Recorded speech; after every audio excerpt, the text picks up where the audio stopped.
Slapton! Hand! March on, lieutenant!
General salute! Present!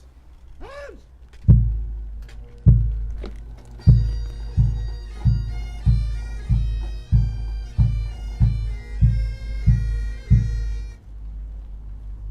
Standard party! Slow! Arms!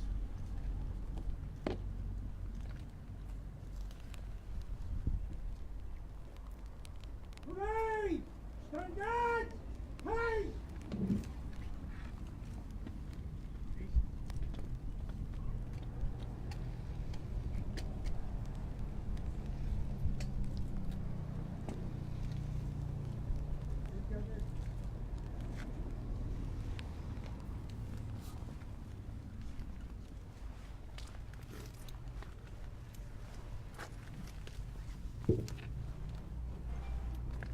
We gather as service personnel and as civilians, as those who have reaped the benefit of what was done in the cause of peace by brave people who lived through those months in the 1940s. We stand here on behalf of the American and British soldiers, including members of the Royal Tank Regiment and the LST associations, sailors and civilians, especially from the village and farming families. We give thanks for those who have striven to keep alive the spirit of commemoration and thanksgiving. We give a huge thanks for the life and dedication of Ken Small, who without tireless efforts we would not be standing at this site today. We give thanks for the steadfast friends from across the Atlantic, including family members from the America who have lost loved ones in Exercise Tiger. With us today are 29 American family members of men who perished and survived. It is plain as the years go on that there will be fewer first-hand witnesses still alive, and this Sherman tank and those who cherish her will be vital in keeping alive the memory of what happened. May this visible memorial be a spur for the younger generation to be able to read and learn for themselves of the history of their grandparents and great-grandparents lived through.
heartfelt thanks to all of you for being here on this 75th anniversary day.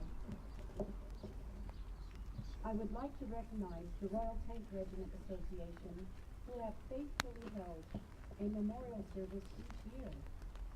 We gratefully acknowledge the presence of the Right Honorable the Earl Powell, local and district council representatives, members of the British military services, the American Armed Forces, the officers of the U.S. Embassy, and the delegation from Normandy, France.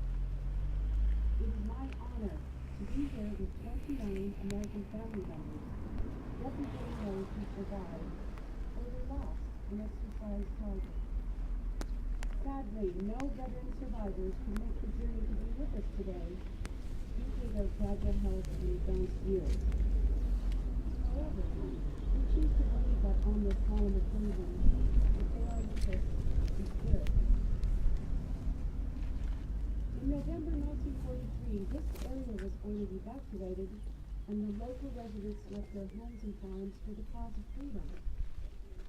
Slapton stands was determined to be the perfect place for practice assault landings from Utah Beach. At the same time, in the United States, thousands of young men left their homes and families for basic training in the military, on land, sea, and in the air. In early 1944, they made their way across the Atlantic to England, where they were destined to be a part of Operation Overlord, the Allied invasion of Europe. Presented themselves so often as men, most were only 17 years old, and upon their shoulders rested the hopes of not only our nation, but those of others, that they would be the solution to the afflicting tyranny that had infected the continent. On the afternoon of April 27th, a slow-moving convoy of American landing ship planes carried hundreds of sailors, soldiers, and their prisoners along board for secretive assault exercises in preparation for the invasion. As the ships made their way through the English Channel to their destination, soldiers on the tank deck began to fall asleep. Many of them, in full combat gear, were sitting in their vehicles or lying in bed. Space was at a premium. Tanks and vehicles were parked bumper to bumper. Ammunition cases were full. The fuel tanks were full. Excess cargo, weaponry, and support gear was packed on the upper deck. Sailors, not at their assigned watches, were asleep in their berths. This was to be a full dress rehearsal in the Navy. At 0200 hours on April 28th, the tranquility of the convoy was shattered. Sprung from the darkness, a German E-boat flotilla engaged the poorly protected ships with torpedoes and gunfire. There was no warning. The violence was sudden and confusion was rampant. Some men thought the exercise had commenced and were surprised at the realism. Others were concerned that the actual invasion was occurring. Maybe this was the real thing. The ships were burning, ordnance was exploding, fuel tanks in the sea were on fire. Many soldiers drowned due to lack of training with both life belts and how to abandon ship. Some LSTs were attempting to return fire. 2 ships could not withstand the devastating damage and sank within minutes. The stern of a 3rd ship was destroyed but remained afloat. Hundreds of men were in the freezing waters for hours until rescue finally came for those who were still alive. Ultimately, in the span of 15 minutes, the lives of 639 American families were changed forever. 3 times as many Americans perished in Operation Tiger than those who fell on Utah Beach on D-Day. The tragedy of Exercise Tiger does not end with the silence of the guns. Families were in shock after receiving the missing in action telegram and agonized as they held out hope their loved one was still alive. This hope was shattered a few months later when a second telegram confirmed their death. The details were vague and left so many questions unanswered. Hundreds of bodies were never recovered. My grandmother could not accept that my uncle was gone. Since his body had not been found, she held out hope that maybe he had been captured and would be coming home after the war was over. That hope never came to pass. My grandmother grieved for the son she lost until the day she died.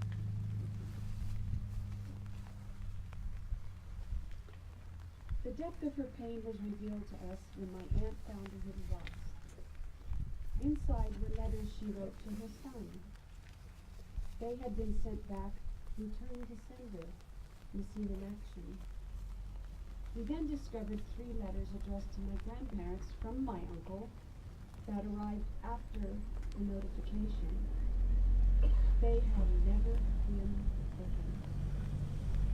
Her pain was so great that she could not bear to read them. So 47 years after he died, we read the words he wrote. The letters were dated April 12th, 13th, and 14th, 1944. So many other family members have shared the same stories of grief. Many of them are here today. As for the survivors, they were strictly ordered never to speak of the incident, not just at that time, but ever. The emotional toll it took on them was unbearable.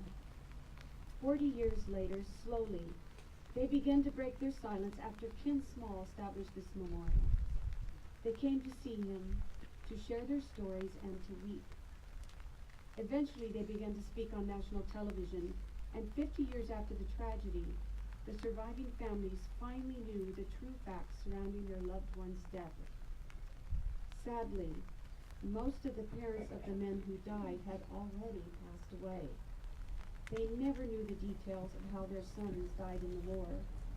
The tragedy is compounded with the passage of time. So we are gathered here today at the sacred place of remembrance to pay tribute to the survivors and the hundreds of soldiers and sailors who gave their lives 75 years ago today in Exercise Tiger. I would like to read the names of those which are represented here today by 3 generations of family members. HM2 Lynn J. Ross, survivor. Private Luther N. Pearson. Ensign Lee O. Nelson. Coxswain Ralph R. Miller. SC3 Emily E.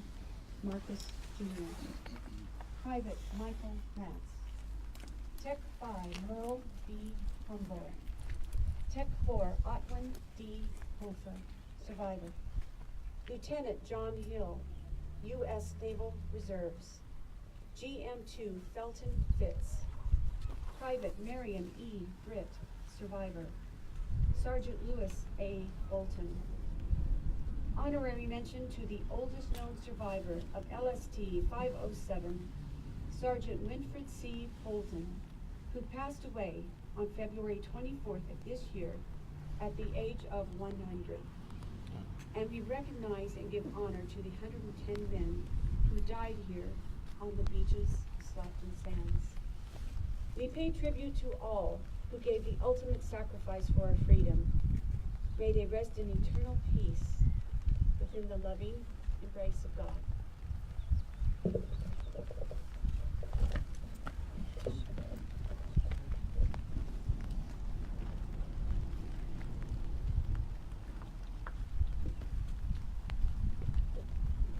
Could I ask Admiral David Renaro, please, who's representing the American Embassy? Thank you. Need to move that mic up, Dave. So before I start, can you hear in the back? Okay? Okay.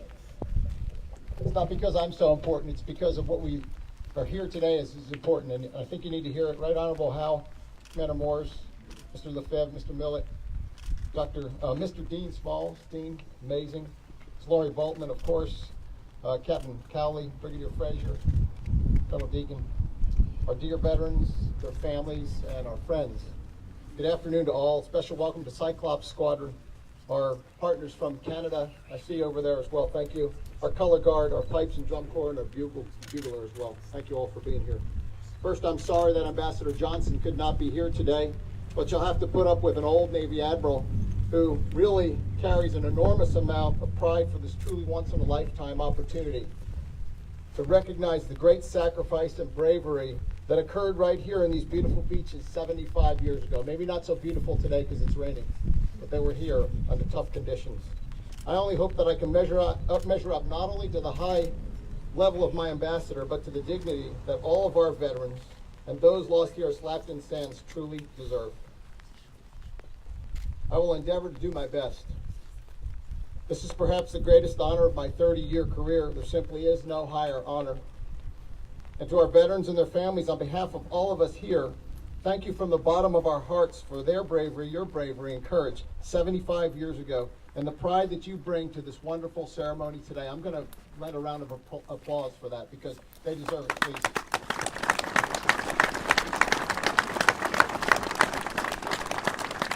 And to Dean Smalls, we thank you in your father's stead for resurrecting this monument from the sea to recognize bravery, and for Lori Bolton for helping to bring our veterans back to this site over many years. Lori, thank you.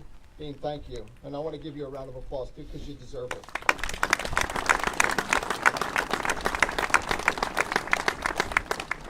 Here stood heroes, not made for TV or internet created heroes, but rather ordinary men who demonstrated extraordinary courage in the face of grave danger.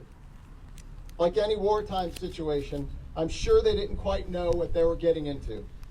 There simply is no forgetting the first time you face your first real moment of mortality in battle. It is an out-of-body experience, one where you find yourself watching yourself jump into action, where time simultaneously speeds up and slows down. It's hard to describe, but if you ask a veteran, they'll be able to describe it to you. You're really not just sure where it comes from, you just do. You do without much thought for the why. You just do it. Most who face this moment wouldn't describe it as a good thing. Most would certainly agree, though, that it changes your life forever. Whether you perish or carry on this earth, doing your level best to re-find normal, and it's not easy.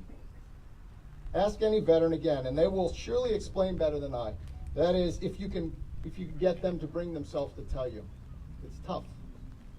I can say with near certainty that those young soldiers and sailors who came here on the 27th and 28th of April, 1944, experienced this moment of great reckoning, with hearts racing, sweat pouring, and unfortunately blood flowing.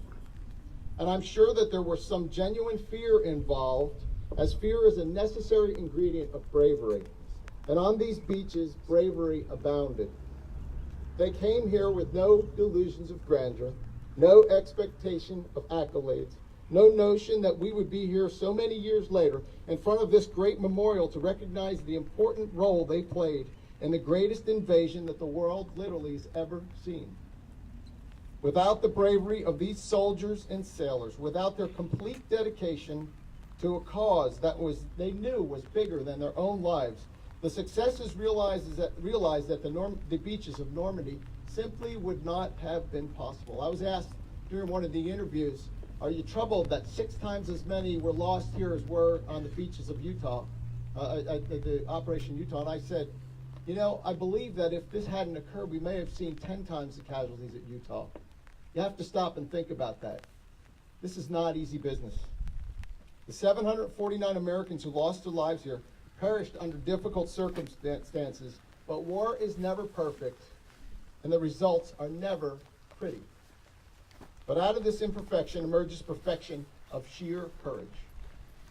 There's no greater gift than to lay down one's life for another, to risk it all for the defeat of tyranny, to leave a legacy that has nothing to do with money or things, but everything to do with raw fortitude and character. A legacy of courage. We're here today as the beneficiaries of their tremendous courage that brought our 2 great nations together, along with our allies, to defeat one of the greatest threats to our way of life and the freedoms that we enjoy today, and have enjoyed for the past 75 years. Although history dictates that our coordination during Operation Tiger left much to be desired, the struggles experienced here, the hard lessons we learned together, allowed us to make adjustments to our combined military command and control that literally set the tone for the remainder of World War II, and were the genesis, the very root of the special relationship that we share today. You certainly can't say that language is the reason for our special relationship, because I can assure you, when I talk to some of my British friends, I can't make out heads or tails what they're saying sometimes. But it's a special relationship that's born out of sweat and fear and, yes, blood, in places just like here at Slapton Sands. Our nations have truly been graced by the lives of these brave men, those whom we gather to remember here today for eternity. I rose this past Thursday for Anzac Day at 3 a.m. If you know what Anzac Day is, it's always very early, to pay tribute to our fallen Allied warriors. My friend said, "Pretty early, huh?" I thought to myself, not enough. My wife, son, and I traveled down from London, a 3-hour train, and we're going back in a 3-hour train. We came down yesterday, and we're going back 3 hours tonight. My assistant said, "Boy, pretty long trip, huh?" I thought to myself, not enough. Can we ever really travel too far or get up too early to remember those heroes who literally risked everything, their lives? I think not. And because all of you are here today in the rain with all of us, I'm sure you agree. Thanks to all of you for coming to this hallowed place today. Thanks to Ambassador Johnson for letting me represent him. I thanked him the other day in the car, and I sincerely meant it. Because remembering what happened here today matters, always reminding us that humanity, while never perfect, has the capacity to demonstrate moments that truly inspire during the toughest of times. For this, we extend our sincerest appreciation and ask God to bless our veterans and their families and those who perished during exercise Operation Tiger for committing the future that they never had to all that our nations hold dear today. Thank you.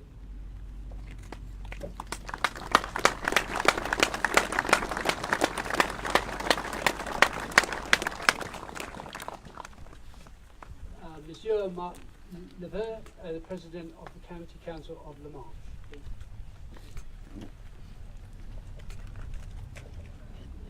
Monsieur le ministre, amiral, messieurs les officiers supérieurs, monsieur le maire de Sainte-Marie-du-Mont, de Barbich,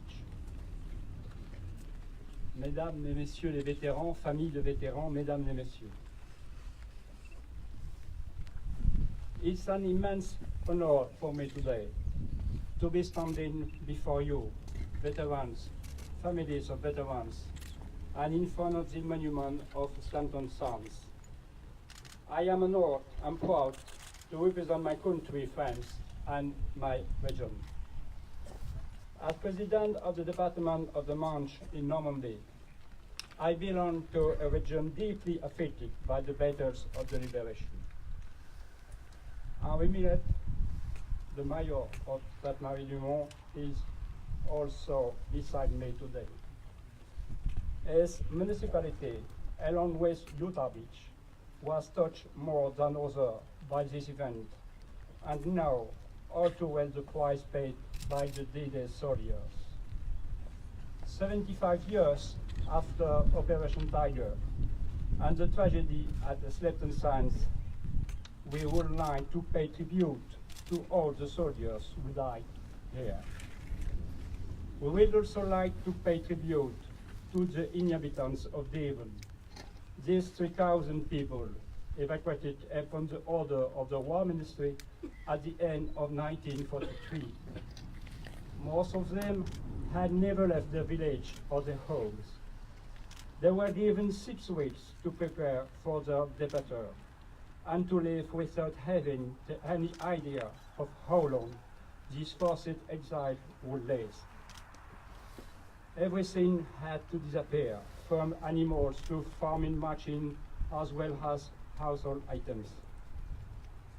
It was not easy for them, and there was much grief. Everyone was supposed to be gone by the 20th of December, just a few days before Christmas. Despite all the hardship they left, their fortitude and selflessness are part of all the British people, just like the incredible iron will of your Prime Minister, Sir Winston Churchill, who had always refused any compromise or ideas of peace with Germany, having felt quite early on the immense danger which Hitler represented. His bravery and rigor were a model for all the British people and a source of hope for those living in occupied countries. For many people, during this dark hours of the war, you were a model and a refuge. You are a courageous population, one which has never really been invaded, never except for the notable exception, which I must mention, by our Duke William the Conqueror, who actually left from the Manche department. You suffered German bombing, faced privation and difficulties in receiving food supplies. You just disappeared to welcome the Allied troops. More than 3 million soldiers, including the British, were on English soil before D-Day. Your endurance and your effort paid off. We are lucky to be living in a Europe where there is peace and democracy. And your country played a huge role for all this. Let this never be forgotten. We are standing here in a most beautiful setting. The unending south-facing beach with the hills tumbling toward the sea and the green countrysides are all typical of the Manche bocage landscapes. On the 27th and the 28th of April 1944, along the long strip of nearly white sand, 30,000 men participated in one of the largest full-scale rehearsals for the Normandy landings, called Operation Tiger. Why here? Because this lovely corner of England looks uncannily like our beautiful Manche department, and our beaches like that of Utah Beach. Unfortunately, this maneuver had a tragic ending, for which the military and historians have since identified the causes. Early in the morning, over 700 soldiers died in this water of Line Bay, on this beach at Slapton Sands on the 28th of April 1944. Some of them died from drowning, and others, and this made this tragedy even worse, were killed from friendly fire upon setting foot on dry land. This makes Operation Tiger the most deadly military event for the American Army after the Japanese bombing Pearl Harbor on the 7th of December 1941. Our feelings today are strong and legitimate, but the sacrifice was not in vain. This failure taught some invaluable lessons which allowed D-Day to be a success 6 weeks later. At South, it was considered as an essential move for the Allied army strategy. This operation was kept secret by the High Command for 40 years. Today, the truth is known. Thanks to the work of one man, Ken Small, and they continued by his son, Dean. His passion for this area and for the tragic events which happened allowed Operation Tiger to be as widely known as possible, and especially to the family of victims who were finally informed of the circumstance of how they died. This is why we are gathered here together before this monument, to pay a heartfelt tribute to all those who perish here, and to tell their family and their loved ones nearly 3/4 of a century later that their days were not in vain, and that they did not give their lives for nothing. To all of you present and all those whom you are representing, to the member of your families who gave their life on this beach, I address to you, in the name of all the people from the Manche, from the Normandy, from the France, my most sincere and fervent thanks. We are incredibly grateful to you forever. I would like to take this opportunity to officially invite you to Utrecht in the Manche department for the official ceremony of the 75th anniversary of D-Day landings this coming 6th of June. Long life France, long life the United States of America, and long life Great Britain. Thank you.